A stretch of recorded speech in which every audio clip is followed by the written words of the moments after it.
Halo guys, masih bersama Gusman Bojonegoro. Siang ini saya masih ada di Kota Angin, Nganjuk guys. Saya ada di lahan Bapak Imam Suroso. Tadi kita sudah ada di rumah beliau. Sekarang ini kita lanjut masuk ke lahannya beliau yang awalnya daerah sini itu sangat minoritas petani PM-nya Pak ya. Padahal cuma bersebelahan. Salah satu faktor minoritasnya adalah sumber air. Dan ini beliau memprakarsai di sini. Beliau memakai alat itu guys, sipel. Ini ceritanya gimana Pak sampai bisa membuat sipel seperti ini? Ya awal mulanya dulu itu kan saya bukan petani. Terus terang saya bukan petani. Jadi ilmu saya tentang pertanian masih terus saya di sini untuk belajar petani waktu itu semangka itu karena saya lihat potensi di sini sangat besar sekali. Ya memang berhasil dulu, tapi kedepannya kan tidak terus menerus kita tanami semangka tersebut yang nanti musim selanjutnya akan ditanami apalagi. Terus saya berpikir sebelah saya ini adalah kawasan bawang merah, hanya berjarak 100 meter sampai 500 meter sudah menjadi kawasan yang notabene 4 terbesar di Indonesia. Nganjuk terkenal akan bawang merahnya. Kenapa saya hanya tinggal berseberangan jalan saja kok tidak bisa menjadikan kawasan? Setelah saya amati ternyata air. Masalah utama adalah air. Masalah kedua adalah permodalan dan daya pikir petaninya. Akhirnya dengan sedikit dana dari rumah saya memberanikan diri untuk terjun ke bawang merah. Itu 5 tahun yang lalu. Dan ini sudah 5 tahun dan 3 tahun yang lalu saya sudah bisa mempersembahkan sumur ini. Yang notabene dulu sumur ini saya pikirkan bagaimana mendapatkan air bersih di kedalaman berapa. Saya konsultasi dengan teman-teman saya yang ahli geologi. Alhamdulillah karena ini teknologi terbarukan di sini, tidak lagi kita tergantung pada minyak bumi atau solar. Jadi tinggal listrik masuk, ada daya listrik, kita sudah bisa mendapatkan air. Itu yang saya rasa menjadi poin penting di sini. Alhamdulillah hampir di sini sejak 3 tahun berjalan hampirlah sekitar 10 hektaran lahan PM dari teman-teman petani yang lain. Ini sudah mulai ada teman-temannya Pak ya? Ya, sudah mulai ada teman-teman. Nah, teknologi saya ini mudah sekali, jadi kalau memang kita nanti diperbarui lagi menyalakan sumur ini tidak perlu datang ke sini, hanya dengan kita remote saja dari rumah menyalakan dan berhentikan sudah bisa. Contohnya ini di sini saya akan ada panel seperti ini. Nah, panel seperti ini adalah panel tombol menyala yang nantinya ke depan akan bisa kita beri remote control yang bisa di remote langsung ya, dari rumah. Dari HP kita berikan program software dan kita masukkan ke sini dan bisa dinyalakan dari rumah. Tapi sementara karena teman-teman petani di sini belum bisa, saya sementara masih menggunakan cara manual ini. Jadi tinggal tombol ini aja dulu, tombol. Nah, ini kita sudah bisa mendapatkan air di sini, guys.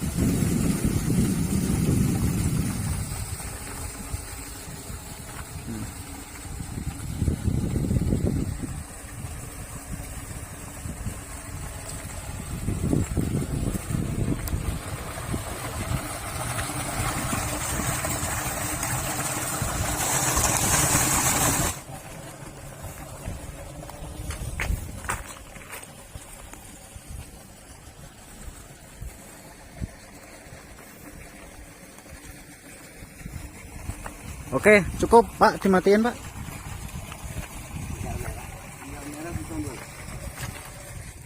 Oh, kalau untuk tiang listriknya ini gimana Pak? Prosesnya seperti apa? Nah, karena saya dulu bukan petani, saya dari wira swasta murni. Ya, notabene kita nggak memungkiri lah ya, peraturan kan banyak, perundang-undangan banyak yang tidak memungkinkan bahwa sawah itu mendapatkan listrik karena tidak ada dalam aturan itu. Tetapi karena saya ada teman-teman, saya bisa terbantukan, bisa mendapatkan 5 titik tiang ini waktu itu gratis tanpa membayar. itu memang ada salah satu teman saya yang membantu ini. Kalau memang ini dirupiahkan, saya rasa ini tidak perlu diomong berapa rupiahnya. Tapi Berapa tiang Pak? Butuh berapa tiang ke sini masuk? saya 5 tiang untuk 5 masuk ke sini. tiang untuk masuk ke sini berarti kisaran 250 meter. Ya, kalau dihitung total 300. 300 meter guys. Dan ini Usaha Bapak Imam Suroso. harus izin per tiang untuk pemilik sawahnya, izin satu persatu. Karena ini jalan bukan jalan umum, kita masih jalan patungan dari petani-petani. Jadi kita masih lemah di hukum yang akhirnya nanti ke depan akan menjadikan masalah. Alhamdulillah sudah 1 tahun ini, biar sumur ini tidak mempengaruhi yang lainnya, saya mengajukan izin ke pemerintah bahwa ini termasuk golongan air dalam. Ke depan saya akan membuat sumur-sumur lagi di sawah-sawah saya. Yang alhamdulillah salah satunya ada di ujung sana, satu tinggal narik kabel langsung on. Hari ini proses pengelasan di rumah, pengelasan tiang-tiangnya, besok mungkin sudah on. Berarti langsung kabelnya langsung dari sini. Nanti Kabel dari sini, meterannya taruh di gubuk ini, meterannya di kabelnya gubuk ditaruh. ini, kabelnya ditarik ke sana. Iya, tarik ke sini. Ya, itu guys, kelihatan dari sini. Untuk yang ini kedalaman berapa Pak? Ini kedalaman 130 sesuai keinginan saya dulu. Pemborong saya untuk mengebor di 130. 30. Saya ambil air di 78 meter ke bawah. Yang intinya bahwa saya tidak ingin mengambil air yang di atas. Saya kasihan sumber air untuk kampung dan teman-teman sumur sebelah biar masih Oh, kebagian kalau air. ngambil dari yang di kisaran 30 itu masih ada efeknya buat orang-orang di kampung ya Pak ya? Kasihan, saya kasihan Oh, sekali dengan iya, iya. kampung-kampung rumah tangga. Ada efek buat warga Ada ya. efeknya. Untuk rumah Inilah tangga. benar-benar kebaikan beliau itu di sini. Jadi saya ambil yang 78 saja. Jadi saya bermain di ambang batas air itu. Saya kasihan nanti kalau sampai ada kekeringan tidak bisa untuk mencuci baju aja, orang-orang kampung susah. Nah ini sumur dibuat Untuk bukan- pH-nya berapa Pak? Ini di kedalaman 130 itu sudah masuk kategori netral. Untuk PM itu bagus. Ini kemarin saya ukur untuk pH airnya itu sudah 5,8, 5,9. Yang intinya bahwa air itu sudah sehat. Kalau di sini memang kalau mau nyari 6,5 atau 7 sulit. Tetapi akan 5,9. ya 5,9 untuk TDS-nya hampir 3.200 lah. TDS. Untuk yang TDS-nya 3.200. Ya, saya kira di 5,9 untuk kawasan sini sudah bagus. Nanti tinggal di mix sama cara-caranya Pak ya. Ya, nanti di BM kita membutuhkan berapa? Iya, iya, Dengan iya. pupuk organik akan menambah lah pH itu. Untuk yang petani-petani di sini sudah mulai banyak. 2 tahun yang lalu guys saya kesini itu masih Bapak Imam Suroso sendiri sama ada 1 orang ya Pak ya. Ya, 1 orang. 1 orang sebelahnya Hanya sini. 2 orang. Ya 2 orang. Sekarang sudah meluas Hampir 10 hektar hampir total. 10 hektar total. Kita doakan semoga kawasan sini bukan minoritas lagi, tapi sudah menjadi kawasan BM ikut yang sebelahnya. Ya Pak ya. Kawasan 150 hektar di sana. Di sana sudah masuk kawasan 150 hektar. Termasuk bisa mempengaruhi harga naik turunnya di dunia perbawang merahan ya Pak ya. Indonesia. Nganjuk ya Indonesia itu Nganjuk tergolong sudah diakui ya Pak ya. Barometer harga. Barometer harga. Harga bawang merah itu salah satunya ada di Nganjuk. Selain Bima, Brebes, Probolinggo, Dan khususnya di Pasar Sukomoro. Pasar Sukomoro. Pasar Sukomoro guys. Lain waktu kita jalan-jalan ke sana.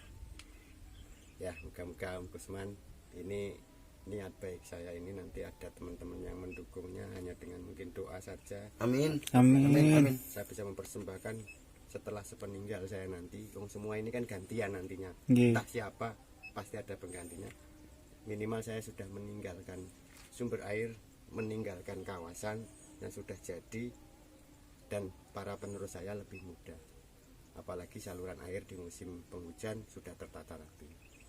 Tidak seperti daerah lain yang kebingungan membuang air di saat musim penghujan, dan tidak seperti kawasan lain yang susah mendapatkan air di saat air butuh air. Iya, iya. Amin, amin. Semoga terkabulkan, Pak. Nek itu, Pak, yang diolah lahannya itu kira-kira mau ditanami hari apa, Pak? Yang ini, Pak. Yang tengah itu saya tanam tanggal 3 karena ada jejer atau ada pengikutnya satu dari sebuah produk, dan saya tanam separuhnya yang di tengah. Yang sebelah jalan ini tanggal 11 juga tanggal 11. Ini rencananya 2 varietas berbeda ditanam pada hari yang sama. 2 varietas apa, Pak, itu, Pak? Yang dari biji? Ya, dari biji sebelah sini. Yang sebelah sini mau sebelah ditanami kanan, dari biji, sebelah kirinya dari umbi. umbi. Itu ditanam pada hari yang sama. Mau Dengan ditanam perlakuan dengan yang hari yang sama, dengan perlakuan yang sama. Nanti kita simak pas tanamnya dan kita simak pas panennya gimana, guys. Terus yang sebelah ujung itu tanggal 14. Tanggal 14 intinya bagian selatan saya pun harinya saya mundurkan karena biasanya angin musim penghujan itu bertiup dari arah timur. Arah timur ke agak ke utara. Jadi nanti mungkin penyakitnya akan datangnya agak lama dikit. Dan yang untuk ini tanggal 29, ini juga varietasnya berbeda lagi, tetapi yang nanam teman saya. Ini varietasnya akan berbeda lagi ini nanti. Nah, nanti total ada 4 varietas berbeda ditanam pada tanah yang sama Dengan perlakuan yang sama. perlakuan yang sama. Nah, kita lihat hasil ketahanannya. Ada Sunren, Sandan Lokananta, Thailand yang dari biji ya, Pak, ya. Yang dari biji ada Sunren dan Lokananta, yang dari umbi ada Bauji Manjung Bauji Manjung dan Thailand Manjung. Ada 4 jenis yang berbeda. Ya, untuk sementara terima kasih untuk Pak Imam Surosonya sudah dikasih penjelasan tentang sumur bor atau sibel ya, Pak, ya. Ini perjuangan beliau, guys, yang berangkat dari seorang fotografer pengen masuk ke dunia pertanian karena melihat di lingkup sekitar masih dikategorikan minoritas, Pak, ya. Minoritas. Mau dijadikan mayoritas karena kenapa pemikiran beliau hanya berseberangan. Kira-kira ada 100 meter ya, Pak, ya? Ya, 100 100 meter. Itu sudah kawasan. Kenapa di sini minoritas? Karena salah satu faktornya adalah air, dan beliau sudah bekerja keras dengan penuh perjuangan. Ini membuat sumur sibel yang habisnya tidak perlu diceritakan, guys. Yang pasti gede banget. Enggak banyak temen, pasti banyak dibantu. Banyak temen, banyak dibantu. Ya. Banyak solusi. Ya, Pak. Terima kasih ya, Pak, ya. Ya. Semangat terus teman-temanku. Ayo kita bertani dengan sehat, teman-teman sekalian. Mohon maaf bila saya ada kekurangan dan ada yang kurang berkenan di hati kalian. Tapi mari kita tetap jaga, kita harus semangat terus bertani dengan sehat. Sayangi bumi kita, sayangi lahan kita. Oke, wassalamualaikum Warahmatullahi wabarakatuh.